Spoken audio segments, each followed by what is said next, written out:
오늘은 MIT 슬로운 MBA를 합격하신 분인데요.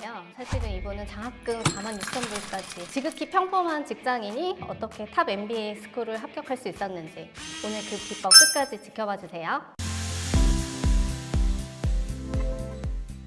안녕하세요, 합격자님. 안녕하세요. 네, 자기소개나 혹시 스펙을 조금 먼저 말씀해 주실 수 있을까요? 네, 안녕하세요. 저는 이번에 MIT 슬론에 합격해서 9월 달에 보스턴으로 가게 된 양진수라고 하고요. 6년 정도 자율주행 스타트업에서 소프트웨어 개발하는 업무를 좀 하다가 MBA를 통해서 좀 피보팅을 하려고 지원을 하게 되었고요. 한국에서만 공부하고 한국에서만 일했던 토종 한국인입니다. 어학연수나 교환학생 같은 건 안 하셨나요? 어학연수 아주 어렸을 때 잠깐 갔던 적이 있는데요. 이런 거 안 쳐주더라고요. 그래서 그쵸. 네. 그럼 GPA는 어느 정도 되셨어요? 학부는 4.0으로 환산했을 때 3.69 정도? 네, 석사 때는 사실 학점이 큰 의미는 없었어가지고 4.0에 4.0이었습니다. 스타트업에서 어떤 직책을 갖고 계셨어요? 로보틱스 엔지니어라고 자율주행차가 어떻게 움직일지 알고리즘으로 만들어서 구현하고 검증하는 그런 직무였다고 보시면 될 것 같습니다. 언제 MBA를 내가 가봐야겠다. 그리고 그 계기가 뭐였는지 좀 궁금해요.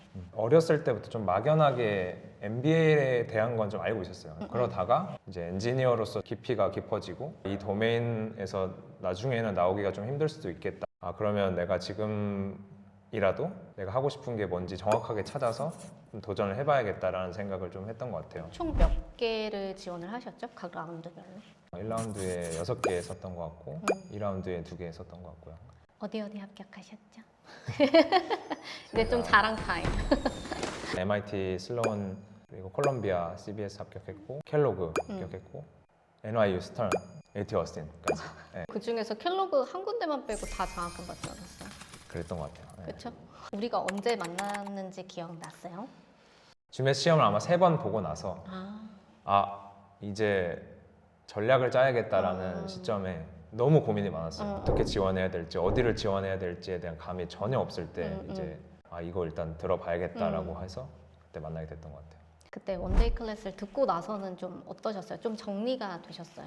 가장 먼저 들었던 생각은 좀 빨리 올 걸. 이거 빨리 들을 걸이라는 생각 사실 되게 많이 했어요. 아예 그냥 MBA 준비를 시작할 때 이걸 한번 들었었으면 좋았겠다는 생각을 했어요. 왜냐면은 GMAT, 뭐 IELTS, TOEFL 그리고 에세이 그리고 지원하는 전략 이런 것들을 전반적으로 알려주시기 때문에 초반에 들었으면은 진짜 도움 많이 됐겠다 이런 생각 많이 했고요.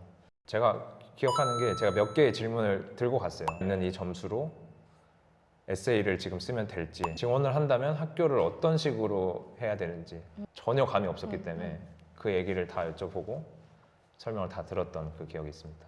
저도 불현듯 생각납니다. 많은 분들이 GMAT 혹은 GRE 때문에 고생 정말 많이 하거든요. 점수 추이가 좀 어떠셨었나요?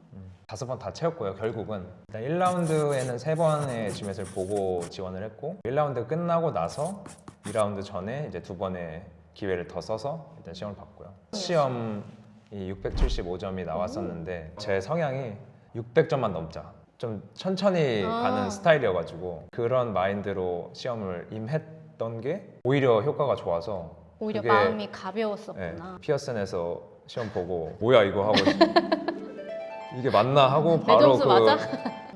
사실은 오히려 그 다음 시험 두 번째 시험은 오히려 점수 낮은 점수가 나왔었고요. 645인가 55인가 나왔을 거예요. 저는 5번을 다 보면서 나를 그냥 집어 던져야 된다고 생각해요. 그러다 보면 한 번씩 한 나오는 번은. 거라고 생각이 들고, 왜냐면은 사실 지속적으로 저는 계속 준비를 하고 공부를 했다고 생각을 들고, 그러면서 제가 봤을 때 실력은 올라갔을 텐데 실력이 올라간다고 해서 사실 점수가 무조건 올라간다고 할 수는 없는 것 같고 맞아요. 무조건 떨어진다고 하는 건 또 없는 것 같아요. 공부 안 맞아요. 한다고 해서. 맞아요. 제일 중요하다고 생각하는 건 딱 시험을 보는 순간은 진짜 마음을 비우는 게 제일 중요했던 것 같아요. 한 번 시험을 잘 보기 위해서 한다기보다는 쭉 갈 건데 시험 쳐가면서 내가 이번에 이게 낮았을 때는 이걸 채워보고 저게 낮았을 때 저걸 채워보고 약간 이런 식으로 갔던 것 같고 2라운드 준비할 때 조금 더 높은 점수가 나왔었는데 CR을 준비를 좀 많이 했던 것 같아요. 특히 초반에 CR 문제가 몰려있는데 그 문제를 막 우르르 틀리면 점수가 너무 낮게 나와가지고 맞아요. 이게 이제 695점 최종 점수가 됐죠. 1라운드는 675점으로 썼고 2라운드는 695점을 썼습니다. 퀀트는 좀 어떻게 하시는 게 도움이 많이 되셨었어요? 물론 제가 이제 이공계 출신이다 보니까 이론적으로는 사실 어려운 건 아니었던 것 같고 이제 틀릴 때마다 이 자존심이 상하는 그게 있었어요. 그러니까 내 자존심이 아무리 상해도 틀리긴 틀리더라고요. 항상 틀리더라고요. 그렇죠. 실수라고 넘어가진 않으려고 했던 것 같아요. 최대한. 왜냐하면 결국 이거는 실수를 줄이는 싸움이니까 컨텐츠는. 맞아요. 시험 보는 팁 중에 하나는 검수를 하는 상황이 오면은 최대한 제가 했던 거랑은 다른 방식으로 풀려고 해요. 그런 식으로 좀 최대한 실수를 줄이려고 많이 노력했던 것 같고 결국 모든 시험에서 다 몇 개 틀렸습니다. DI는 어떻게 공부하셨어요? DI 처음에 이제 준비할 때 공부할 때부터 DI 저랑 좀 안 맞는 느낌이 좀 들었어요. 공부할 때부터 이미 엄청 많이 틀려요. 제가 느끼기에는 뭔가 문맥 파악이 조금 중요한 것 같아요. 맞아요. 그냥 그 글에 대한 파악이 되게 중요한 것 같아요. 맞아요. 그래서 버벌이랑 같은 방식으로 이거를 이해하면서 풀어야겠다라는 걸 많이 했던 것 같고 DS는 특히 유형이 있어요. 이 함정을 파놓는 그 유형이 있어가지고 이거 함정이 뭐지 계속 이거겠지 하면서 조금 추리하면서 풀었던 전략을 좀 썼던 것 같습니다. 시야를 좀 많이 올리려고 노력하셨다라고 했는데 어떻게 좀 노력을 하셨어요? 2가지 정도 팁이 있을 것 같은데요. 첫 번째는 공부 초반에 전혀 감이 안 오는 거예요. 공식처럼 떨어지지 않으니까 맞아.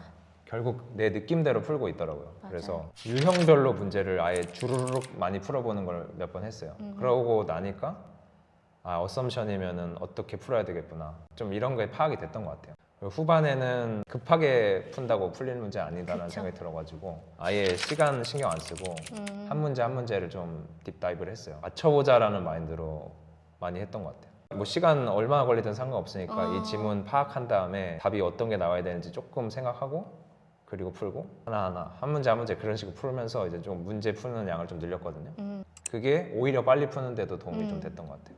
RC는 좀 어떻게 하셨어요? 한국 분들이 RC 고생 많이 하거든요. RC도 저도 고생 많이 했고 제가 결국은 썼던 전략은 최대한 이제 그 구조적으로 노트 테이킹을 해놓는 연습을 계속했어요. 축했을 때 한글이 좋을 때가 있고 기호가 좋을 때가 있고 영어가 그쵸. 좋을 때가 있는데 이런 걸 적당히 섞어가면서 뭐가 중요한지 뭐가 안 중요한 건지 그런 걸 좀 구분하는 식으로 최대한 했고 문제 푸는 연습을 좀 많이 하다 보면은 GMAT의 스타일이 조금 보이기 시작하더라고요. 토플이나 IELTS 중에서 어떤 테스트를 하셨고 점수가 최종적으로는 몇 점이셨는지.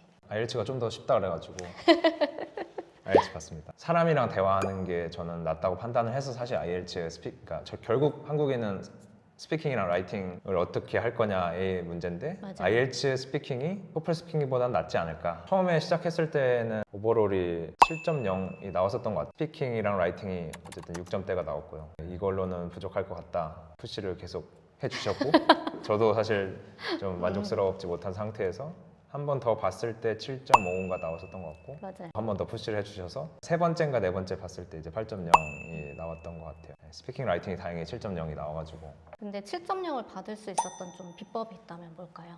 조금 더 다른 표현들을 최대한 넣으려고 했던 것 같아요. 파트 1에서 많이 썼어요 그거를. 파트 2, 3는 사실은 조금 한계가 있긴 하더라고요. 제가 아무리 노력해도 조금 한계가 있어요. 라이팅은 일단 구조를 최대한 몇 개의 유형의 구조를 잡아놓는 게 좀 유효했던 것 같고 그 초반에 아이디어 적어놓는 거를 최대한 많이 해놨던 것 같아요. 진짜 말도 안 되는 얘기더라도 일단은 좀 써놓는 거예요. 그것 중에서도 좀 가장 고급져 보이는 애들 미리 한글로 좀 써놓고 다음에 이제 막 써내려갔던 그래서 그게 좀 유효했던 것 같아요. 내가 어떻게 이 학교를 내가 이 학교를 붙으면 이 학교는 이 학교가 아니야. 뭐 이런 MIT가 나를 붙여주면 MIT가 아니지. 약간 이런 마음이 있었어요. 준비할 때 되게 쉬울 거라고 생각했는데 왜냐면 데이터를 굉장히 많이 다루는 직군이다 보니까 맞아요. 제가 생각하는 데이터랑 이 비즈니스 관점의 데이터가 상당히 다르다라는 거를 깨닫고 좌절했습니다. 사실 되게 힘들었고 MIT를 특히 이제 지원하는 과정에서 엔지니어링 색깔 잘 빼는 게 너무 중요했던 것 같아요.